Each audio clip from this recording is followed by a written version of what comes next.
अस्सलामुअलैकुम बिस्मिल्लाहिर्रहमानिर्रहीम। शुरू अल्लाह के नाम से जो बड़ा मेहरबान और सब पर मेहरबान है। आज के पकाए में बनाएंगे बड़ी मज़ेदार किस्म की कुरकुरी मसालेदार चाँपें और बिना किसी फेलियर के बहुत ज़बरदस्त बनेगी। ना कोटिंग इन पे से उतरेगी, ना मसाला इन पे कम होगा, बल्कि बड़ी मज़ेदार मसालेदार बहुत ईजी होंगी, बहुत जल्दी से बन जाएंगी। तो फिर आइए आपको पूरी टेक्निक के साथ इसको समझाते हैं, क्योंकि अगर टेक्निक नहीं होगी तो चाँपें ख़राब हो जाती हैं। तो यहाँ मैंने चाँपें ले ली हैं, तकरीबन 1 किलो चाँपें हैं ये, और इनको अच्छे से मैंने वॉश कर लिया है। अब देखें, ये मैं आपको दिखाती हूँ कि जो चाँप होती है ना, इसके अंदर ये जो जगह होती है, जो होल सा होता है, इसमें होता है हराम मगज़ ना, स्पाइनल कॉर्ड का एरिया। तो इसको आपने रिमूव करना होता है। अगर ये आपके खाने में शामिल होगा तो ये आपकी हेल्थ के लिए हज़ार्डस होता है, नुकसानदेह होता है। तो इसको आप किसी भी नुकीली चीज़ से लाजमी रिमूव करें, इनको अच्छे से वॉश करें। और अब इनको मैंने स्ट्रेनर में रखा ताकि इनका सारा पानी निकल जाए और बिल्कुल ड्राई हो जाए। अब एक पैन ले लिया मैंने, आपने भी कोई सा भी पतीली या पैन ले लेना जिसके अंदर आप चापों को पकाना चाहेंगे, और उसमें हमने अपनी सारी चापें डाल दी हैं। अब इसके अंदर मैंने 1 टेबल स्पून भर के हरी मिर्चों का पेस्ट और 1 टेबल स्पून भर के अदरक लहसुन का पेस्ट डाला है। अच्छे से इसको डालेंगे, ज़्यादा क्वांटिटी में डालेंगे ताकि फ्लेवर इसका अच्छी तरीके से आए। तो 1 किलो के लिए मैंने 1-1 टेबल स्पून दोनों चीज़ों का लिया है। अब यहाँ मैंने लिया है तकरीबन 100 ग्राम दही। 100 ग्राम दही आप समझ लीजिए 4 टेबल स्पून है, फेंट के मैंने यहाँ पर ऐड किया है इसको। मसालेदार चापों के लिए अब मसाले ले लेते हैं। तो उसके लिए हमने ले लिया है 1 टेबल स्पून भर के कुटी हुई लाल मिर्च। कुटी हुई लाल मिर्च 1 टेबल स्पून है, और कुटा हुआ धनिया भी 1 टेबल स्पून लिया है। अब 1-1 टीस्पून बाकी तमाम चीज़ें हैं, जिसके अंदर आपके पास है कसूरी मेथी, लाल मिर्च पाउडर, हल्दी। हल्दी आपने 1 टीस्पून से थोड़ी सी कम लेनी है, ज़ीरा पाउडर, चाट मसाला पाउडर और गरम मसाला पाउडर। साथ ही साथ मैंने यहाँ पर 1 चुटकी लिया है कलर, 1 टीस्पून कसूरी मेथी और 1 टीस्पून ही नमक है। नमक की क्वांटिटी को आप कम या ज़्यादा अपने जायके के हिसाब से कर सकते हैं। ये तमाम तर मसाले आपको घर में इजीली अवेलेबल होते हैं। कोई ऐसी चीज़ नहीं है जो आपको बाज़ार से ख़रीदनी पड़ेगी, ना कोई पैकेट इस्तेमाल करना है, तो बहुत ही आसानी से आप घर में बना सकते हैं। बस कुछ चीज़ें आपने घर में पीसनी और कूटनी होती हैं, तो वो फ्लेवर बहुत ज़्यादा इन्हांस कर देती हैं। जैसे कुटी लाल मिर्चें हैं, या धनिया है, और अदरक लहसुन है। अब इन तमाम चीज़ों को आपने, जो आपने चापें ली थी, उनके साथ मिक्स कर देना है। और अब इनको चापों पे अच्छी तरीके से मिक्स करना है ताकि एक-एक चाप के ऊपर तमाम तर मसाले लग जाएँ। और सबसे अहम बात जो है वो यहाँ पर वो ये है कि आपने यहाँ इनको मैरिनेशन का टाइम देना है, बहुत अच्छा टाइम देना है। यानी अगर आप इसको ओवरनाइट छोड़ते हैं, अगले दिन बनाते हैं, तो फिर तो क्या ही लाजवाब चापें बनेंगी, और बहुत ही क्विकली ये बनती हैं, बहुत आसानी से गल जाती हैं। चापों को गलने में बहुत लंबा टाइम नहीं लगता। दूसरे, अगर आपके पास इतना टाइम नहीं है, आप इसको सुबह में मैरिनेट कर लें और शाम में बनाइए, तो इस तरह ही होगा कि कम से कम 5 से 6 घंटे का आप इसको टाइम दे देंगे। और अगर ये भी नहीं कर सकते तो कम से कम आप इसको 2 घंटे मैरिनेशन का टाइम दीजिए, ताकि ये जो इतना प्यारा सा मसाला आपने इस पे लगाया है ना, वो इसके साथ अच्छे से इंडल्ज हो जाए। इसके अंदर एक चीज़ का और एडिशन करना है, वो है ऑयल। यहाँ मैं मस्टर्ड ऑयल 2 टेबल स्पून डाल रही हूँ। इससे क्या होगा, ये फ्राइंग करनी है हमने चापों को, तो इसका टेक्सचर मेंटेन रहेगा बहुत। अब इसे हम मैरिनेशन का टाइम देंगे और उसके बाद इसको उबलने रख देंगे इसी के पानी में। अगर आपको लगे कि पानी कम है तो आप वक्तन हाफ़ कप पानी इसमें ऐड कर सकते हैं। मुझे पानी ऐड करने की ज़रूरत नहीं पड़ी है।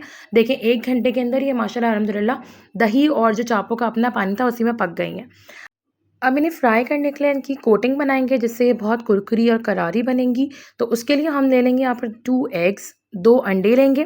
अंडों से क्या होगा कि जो आपकी बहुत सारे लोगों के साथ ये प्रॉब्लम होती है कि चापों पे जो मसाला लगा होता है वो उतर जाता है और कोटिंग मेंटेन नहीं रहती, और कोटिंग फैल जाती है, तेल में बिखर जाती है, तेल ख़राब हो जाता है। वो बिल्कुल भी नहीं होगा, बहुत ज़बरदस्त किस्म की क्रिस्पी करारी किस्म की कोटिंग बनेगी। तो 2 अंडों को अच्छे से पहले बीट करना है। फिर इसके अंदर आपने डालना है कॉर्नफ्लावर 2 टेबल स्पून, 2 खाने के चम्मच भर के डालना है। अच्छा, अब कॉर्नफ्लावर जो है ना, वो कॉर्न मील नहीं है, मकई का आटा नहीं है, बल्कि कॉर्नफ्लावर है, जो कि हम डालते हैं सूप को थिकन करने के लिए, या किसी भी चीज़ में ऐड किया जाता है उसको करारा करने के लिए। और साथ में 1 पिंच आपने इसमें कलर का डाला है, जो कि food colour, orange food colour हम डालते हैं पानी में, वो वाला। तो वो डाल के इसको अच्छे से मिक्स किया, कितना प्यारा सा ये कलर बन गया। अब जो चापें हैं वो देखें कितनी ज़बरदस्त मसालेदार चापें बनी हैं ये। आप इनको एज़ इट इज़ खा सकते हैं, अगर कोई फ्राइंग अवॉइड करना चाहे तो बड़ी मज़े से इसको एंजॉय कर सकता है। खूब ज़बरदस्त मसाला इस पर बिल्कुल चिपका हुआ है। अब इस जो कोटिंग हमने बनाई है ना, यहाँ पर जो हमने बैटर बनाया उसमें अच्छे से इसको कोट करना है। तेल गरम करने रख देना आपने कढ़ाई में, किसी डीप पैन में रखना है और अच्छा सा गरम करना है, लेकिन मीडियम फ्लेम पे तेल को गरम करना है, हाई फ्लेम पर नहीं, वरना तेल जल जाएगा, कलर ख़राब हो जाएगा। तो आपने उसको मीडियम फ्लेम पे अच्छे से गरम होने रख देना है। आपने यहाँ पर अपनी जो चापें जितनी भी एक बैच में फ्राई हो सकती हैं उनको यहाँ पे कोट कर लेना है और अब गर्मा गर्म तेल के अंदर इनको आराम से डालना है। ऐसे नहीं कि स्प्लैश होकर आपके ऊपर आए, अपनी हिफाजत भी खुद करनी है, एहतियात से काम करना है। तो बिस्मिल्लाहिर्रहमानिर्रहीम करके आपने इसको इसमें डाल देना है और आराम से इनको फ्राई करते जाना है। बिल्कुल भी इनको छेड़ना नहीं है, कोई छेड़ा-छाड़ी नहीं करनी है यहाँ पर। इनको छोड़ देना है और छोड़ के इनको यहाँ पर रेस्ट करने देना है। ये आराम से अपना टेक्सचर मेंटेन करें, गोल्डन हो एक साइड से। तकरीबन 2 मिनट इनको लगेंगे मीडियम टू हाई फ्लेम पर। ऑलरेडी कुक्ड चापें हैं, सिर्फ जो आपने बैटर अप्लाई किया है, जो कोटिंग है उसको क्रिस्पी होना है, उसको कुक होना है, तो उसके लिए आपने इसको यहाँ पर मीडियम टू हाई फ्लेम पर रखना है और 2 मिनट्स रखना है और 2 मिनट्स के बाद आपने इसको टर्न करना है। तो 2 मिनट यहाँ हो जाएँगे बंद करेंगे। ये जो यहाँ पर झाग बन रहा है, क्यों बन रहा है, ये कोई मसला नहीं है। आपने एग डाले थे कोटिंग के अंदर, ये उसी की वजह से हो रहा है। अभी रिसेंटली कुर्बानी गुजरी है, ईद उल अज़हा गुजरी है, तो ये बताइए कि किस किस के घर में जो है वो बकरे की कुर्बानी हुई और चापें जो है वो कसाब ने अपना फ़र्ज़ समझते हुए ख़राब कर दी। क्योंकि ईद उल अज़हा पे, बकरा ईद पे कसाबों का सबसे ज़बरदस्त और मेन मशगला ये होता है कि उन्होंने पुट और चापें तबाह कर देनी होती। तो माशाल्लाह अल्हम्दुलिल्लाह ये बड़ी ज़बरदस्त सी और ख़ूबसूरत सी फ्राइड हो चुकी हैं। आप देख रहे हैं कलर में वाज़ेह तब्दीली आई है। जो येलोइश सा कलर था वो माशाल्लाह गोल्डन हो चुका है, सुनहरा हो गया है।